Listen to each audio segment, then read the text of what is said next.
მოგესალმებით გოგოებო, მე ვარ ნანუტა და ეს არის ჩემი YouTube არხი და თუ თქვენ ჯერ არ გაქვთ გამოწერილი ჩემი არხი, ჩემი ძალიან დიდი თხოვნა იქნება რომ გამოიწეროთ, მოიწონოთ ჩვენი ვიდეოები და მიწეროთ კომენტარები და ასე შემდეგ. მე ყოველთვის ვკითხულობ ხოლმე თქვენს კომენტარებს და ვცდილობ რომ აბსოლუტურად ყველას გაგცეთ პასუხი. რაც შეეხება დღევანდელ ვიდეოს, მეგობრებო, დღევანდელი თემა იქნება ორსულობა და საკეისრო კვეთა. იმედი მაქვს რომ ეს თემა მოგეწონებათ და ძალიან ბევრ გოგონას აინტერესებს. მე უბრალოდ იმის გამო გადავწყვიტე რომ ჩემს არხზე ჩემმა ერთ-ერთმა ვიდეომ ძალიან ბევრი ნახვა დააგროვა.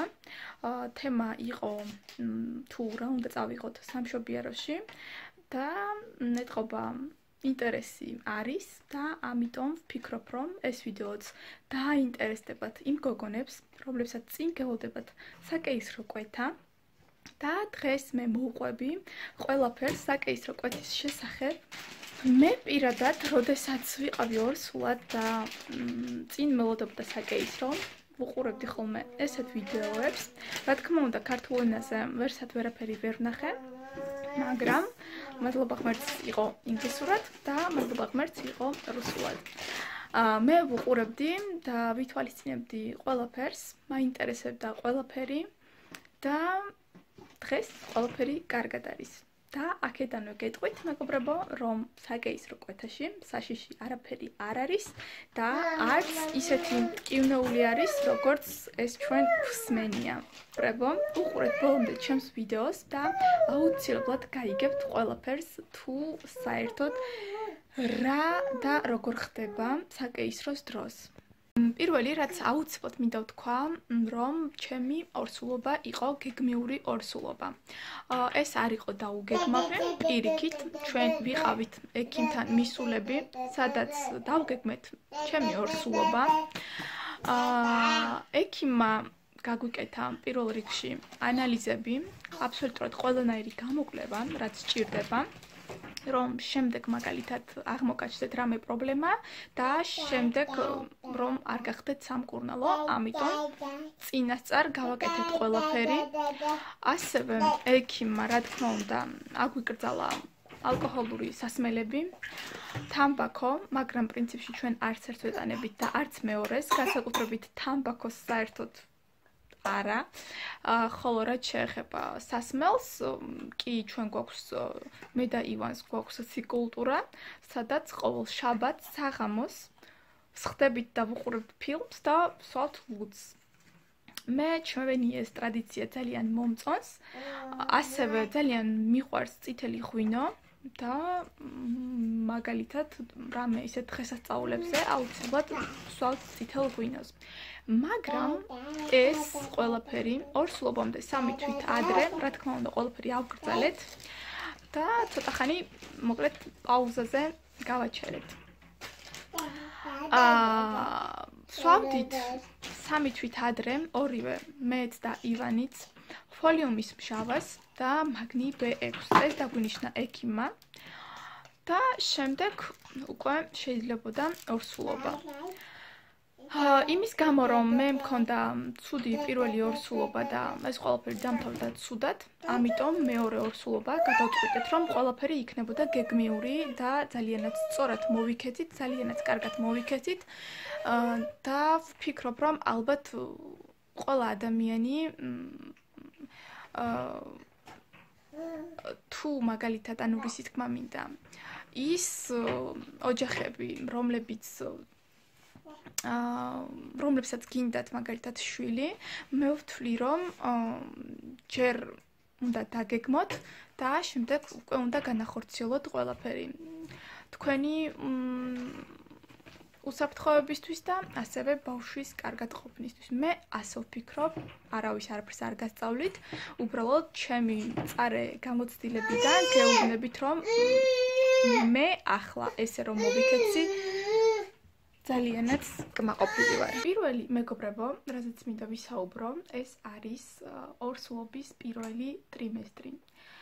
ჩემმა ორსულობის პირველმა ტრიმესტრმა ჩაიარა ძალიან რთულად, ვიყავი ძალიან ცუდად. ალბათ როგორც ყველა უმეტესად ყველა ორსული უпростоრად ესე რომ ვთქვათ, გრძნობს თავს ცუდად და მეც ასევე ვიყავი ძალიან ცუდად. კიდევ აქვე მინდა ვთქვა, რომ ჩვენ არავის არ ვეუბნებოდით ამას, იმიტომ რომ ეს გქონდა საიდუმლოდ შენახული, მოკლედ. არ ვიცი, არ მჯერა სრულწმენების, მაგრამ ვფიქრობ, რომ ესეთი თემები არ უნდა იყოს განხილვადი ესე უცებ. ასევე ვფიქრობ, რომ ძალიან სწორი არის ის, რომ ორსულობას არ ამხელენ 3 თვემდე. მე ეს მიმაჩნია პრინციპში ძალიან სწორად, იმიტომ რომ შენც შვიდად ხარ და ზედმეტი კითხვებისგან მოკლედ თავს არ იწუხებ, ესე რომ ვთქვათ. თან ყურადღებას ვაქცევ ალექსანდრას, რომ ორსულობა 3 თვემდე მაინც ვფიქრობ, რომ არ არის განხილვადი თემა, არ უნდა იყოს უბრალოდ განხილვადი თემა და თუ თქვენ შეინახავთ საიდუმლოდ 3 თვემდე თქვენს ორსულობას, თქვენივე სიმშვიდისთვის იქნება ძალიან კარგი. როდესაც ვიყავი 4 კვირის, მაშინ გავიგე, რომ ვიყავი ორსულად და ვიყავი ძალიან ცუდად. იმდენად ცუდად ვიყავი, რომ სამსახურიდანაც წამოვედი, სულ ვიწექი და რა თქმა უნდა, ჩემებს უკვე გაუჩნდათ აზრი, რომ მე ვიყავი ორსულად. მეკითხებოდნენ, მაგრამ ჩვენ ცოცხალთავით არ ვპასუხობდით, რომ მე ვიყავი ორსულად, არც ჩემს მშობლებს არ ვეუბნებოდი. მოკლედ 3 თვემდე არავინ არ იცოდა, რომ ვიყავი ორსულად, ხოლო უკვე როდესაც პირველი ტრიმესტრი გავიარე, ყველას ვუთხარით. და მქონდა ესეთი მომენტი. თუ იმ წამს მომინდებოდა საჭმელი და თუ არ შევჭამდი, მთელი ორგანიზმი შიგნიდან ესე მაკანკალებდა. საშინლად მინდოდა სულ ჭამა, ოღონდ მხოლოდ და მხოლოდ პილმენები და მხოლოდ და მხოლოდ შემწვარი კარტოფილი. აი, მთელი 3 თვის განმავლობაში ვჭამდი მხოლოდ და მხოლოდ აი ამ ორ საჭმელს. მეც არაფერს, იმიტომ რომ სხვა ვერაფერს ვერ ვჭამდი, ყველაფერზე გული მერეო და შეგრძნება მქონდა უпростоრად და პირველი, რასაც ვერ ვიტანდი და რაც მძულდა, ჩემი საყვარელი საჭმელებიდან 2, ეს იყო შემწვარი ბადრიჯანი, მაგის სუნზეც კი თუზად ხვდებოდი და შემწვარი თევზი, თევზი საერთოდ თევზი ძალიან მიყვარს და ისე მოხდა, რომ თევზს ვერ ვიტანდი. რაც შეეხება ორსულობის მეორე ტრიმესტრს, ყველაფერმა ჩაიარა ძალიან კარგად. მეორე ტრიმესტრი არის ალბათ ყველაზე მარტივი ორსულობის დროს. ძალიან კარგად გძინავს, არაფერი არ გტკივა, არც მუცელი დიდად არ გაწუხებს, მუცელი მეორე ტრიმესტრში იწყებს გაზრდას. და მოკლედ ისეთი არის რა, ძალიან კარგი პერიოდი არის ორსულობაში მეორე ტრიმესტრი. რაც შეეხება კიდევ მეორე ტრიმესტრს, მე იმდენად კარგად ვიყავი, რომ მე და ივანმა გადავწყვიტეთ წავსულიყავით სამოგზაუროდ. არა მხოლოდ ერთ ქვეყანაში, არამედ ვიყავით 2 ქვეყანაში. ეს იყო ლიტვა და ეს იყო პოლონეთი. მოგზაურობამდე პირველ რიგში რაც გავაკეთე, ეს იყო რომ წავედი ექიმთან. პირველ რიგში ვკითხე, შეიძლებოდა თუ არა. ექიმამ მითხრა, რომ მე მქონდა აბსოლუტურად ყველანაირი ანალიზები კარგი, ყველაფერი მქონდა კარგად, ნევა მქონდა კარგი და ექიმამ მითხრა, პრინციპში შეგიძლიათ იმოგზაუროთ, თან მოდის ახალი წელი და ამაში ცუდი არაფერი არ არის, პირიქით ისიამოვნეთ, გაერთეთ და ასე შემდეგ. დამინიშნა რაღაცა წამლები, თუ მაგალითად ცოტა შეუძლოთ ვიგრძნობდი თავს, უნდა მიმეღო ეს მედიკამენტები. ორსულობის დროს და მოგზაურობის უბრალოდ როდესაც მოგზაურობთ ორსულობის დროს, მთავარი არის რომ გეცვალთ კომფორტულად, მაგალითად თუ თვითმფრინავით მიფრინავთ სადმე, აუცილებლად მე გირჩევდით რომ შეიძინოთ საორსულო შარვალი, სადაც არაფერი არ მოგიჭერთ, პირიქით ძალიან კომფორტულად იგრძნობთ თავს, ასევე საორსულო ტანსაცმელი მოკლედ არის ძალიან მნიშვნელოვანი. და მე მქონდა ეს ყველაფერი და ამიტომ ძალიან კარგად წავედით და მოვედით. ძალიან კარგად ვიმოგზაურეთ, მოკლედ ასე რომ ვთქვათ. როდესაც უკვე დავუბრუნდით მოგზაურობიდან, უკვე იწყებოდა მესამე ტრიმესტრი, სადაც ცოტა არ იყოს, რთული იყო. პირველი ტრიმესტრის პირველი თვე არაფერი განსაკუთრებული, ჩვეულებრივად, მაგრამ მერე უკვე მუცელი უფრო, რა თქმა უნდა, იწყებს ზრდას. ხდები აბსოლუტურად მძიმე. ლოგინიდან ადგომა გიჭირს, სკამიდან ადგომა გიჭირს, ყველაფრისგან მოკლედ ადგომა გიჭირს, დაწოლა გიჭირს, ზურგი გტკივა, ხერხემალი გტკივა, მოკლედ ყველაფერი გტკივა. მე ეს ყველაფერი ძალიან მიჭირდა. მესამე ტრიმესტრი იყო ჩემთვის ძალიან რთული. ბოლო თვეებში განსაკუთრებით დამისივდა ფეხები. შემდეგ მქონდა საშინელი გულწმარვა, რასაც ვშველოდი მხოლოდ კეფირით. მეგობრებმა მქონდა ისეთი მომენტი ბოლო თვეებში, ბოლო თვეს განსაკუთრებით, რომ მეძინა ვიჯექი და ისე მეძინა, ისე მაწუხებდა გულწმარვა. მაგრამ ამ ყველაფერმაც რა თქმა უნდა, კარგად ჩაიარა ყველაფერმა, მაგრამ მოხდა ესეთი რამ, რომ ბოლო კვირებში გავცივდი, მახველებდა საშინლად, არ მქონდა ტემპერატურა, უბრალოდ მახველებდა და არ ვიყავი მოკლედ კომფორტულად და სასიამოვნოდ.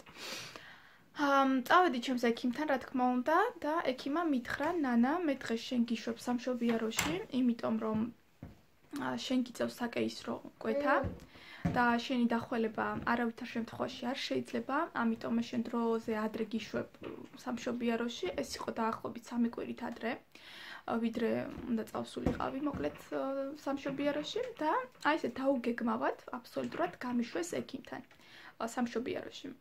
წავედი სამშობიაროში და ვეუბნები, ანუ უпроსტად არ წავედი, გამოვიძახეთ სასწრაფო, აქ ასე არის, უნდა გამოიძახო სასწრაფო და სასწრაფოს მიყავხარ. გამოვიძახეთ სასწრაფო, წაგვიყვანა სასწრაფო, მიმღებში ჩაიწერეს ყველაფერი და გამიშვეს პალატაში. გამიშვეს პალატაში და დამაწვინეს მოკლედ საავადმყოფოში. 2 კვირა მკურნალობდნენ ჩემს ხელას.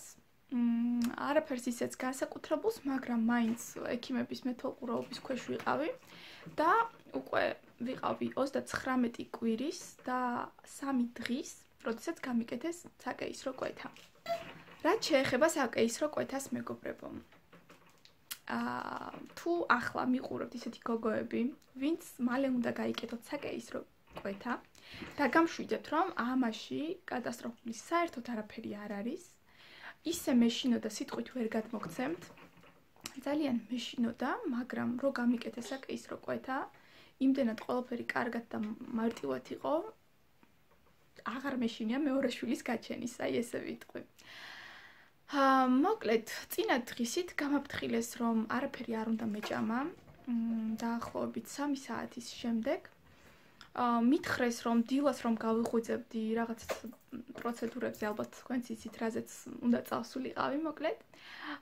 ეს პროცედურები ყველაფერი გავიარე. წინა დღეს კი აბსოლუტურად ყველა ანალიზი ჩავაბარე. ასევე გავესაუბრე ჩემს როგორ ქვიათ მაგათ ანესთეზიოლოგს.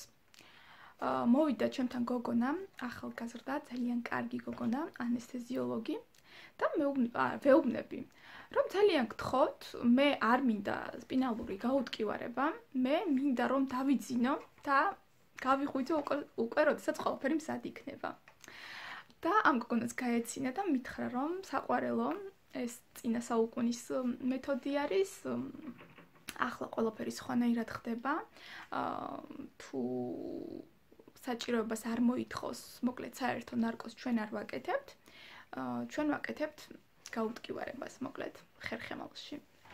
მე ვეხვეწებოდი და ვემუდარებოდი, ძალიან გთხოვთ, მე მეშინია, მგონია რომ მოვკვდები, არ მინდა და ის მარწმუნებდა, რომ ყველაფერი ძალიან კარგად იქნებოდა და ამაში საშიში არაფერი არ იყო, მკითხა ვარ თუ არა რამეზე ალერგიული და მე ყველაფერს კი ალერგიული ვარ და მოკლედ შემატყეს რომ ვიტყუებოდი და ნუ იქ რა თქმა უნდა აბსოლუტურად ყველანაირი ანალიზი გიკეთებენ, ისე ვინ გაგიკეთებს სპინალურ გაუტკივარებას. მოკლედ დამითანხმა ჩემმა ანესთეზიოლოგმა, ძალიან მთხოვდა რომ მენდე ყველაფერი კარგად იქნება, ნახავ შენ შვილს, არ გამოტოვო ეს შესაძლებლობა და პრინციპში მადლობა ღმერთს რომ დავუჯერე. დილას დაახლოებით 8 საათზე ავდექი გავიკეთე ყველანაირი პროცედურა და 8-9 საათზე მოვიდა ჩემთან ექთანი, რომელმაც წამიყვანა უკვე. შემიყვანეს საოპერაციოში.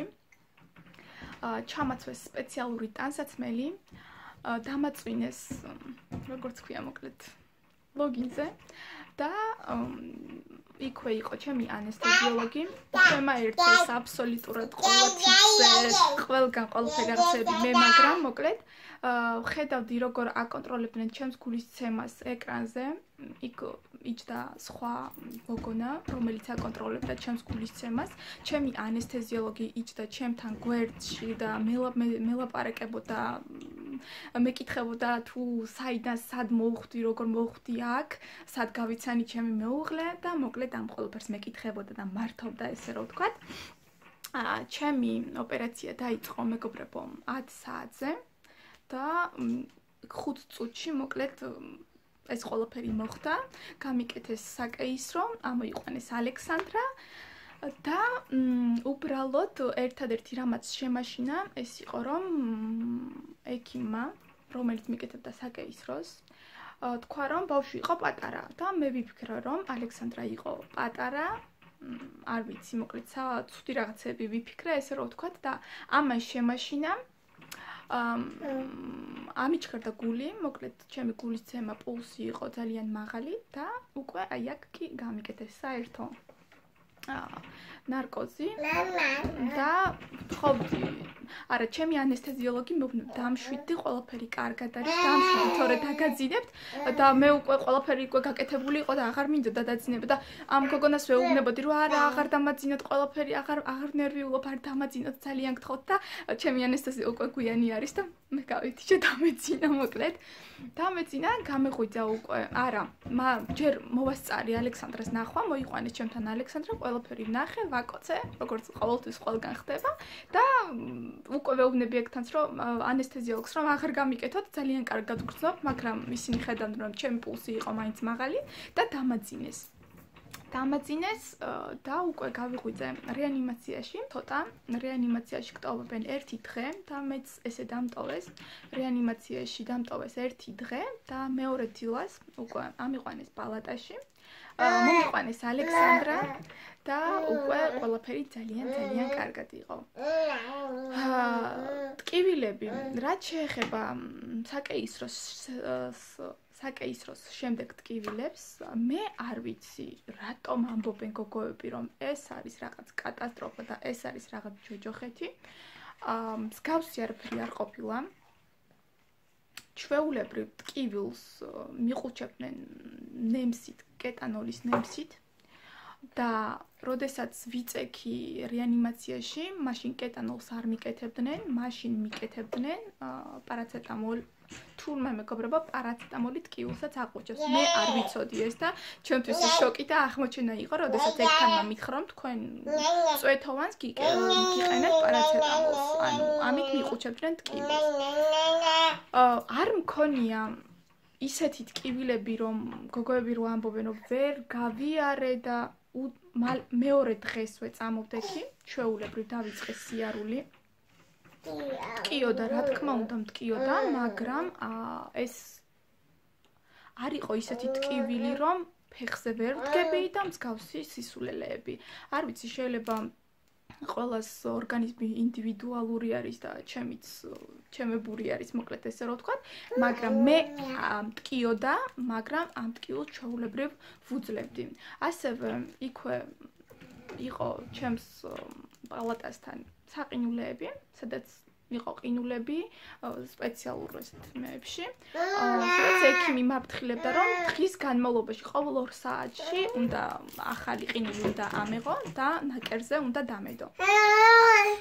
ასეც ვიქცეოდი, ვაკეთებდი ამას, ჩვეულებრივ მიკეთებდნენ ტკივილ გამაყუჩებელს, მაგრამ ისიც მეკითხებდნენ, ტკივა გაგიკეთოთ, თუ არ გტკიოდა, შეგიძლია არ გაგიკეთებინა. მაგრამ სადღაც 3 დღე ვიკეთებდი და შემდეგ უკვე უთხარი, რომ არ მტკივა მე ისე რომ ჭირდებოდეს გამაყუჩებელი და მოკლედ შემდეგ უკვე აღარ ვიკეთებდი. შემდეგ, რასაც ვიკეთებდი სამშობიაროში, ეს იყო ფიზიოთერაპია. თუ სწორად ვამბობ. იყო რაღაც მაგნიტის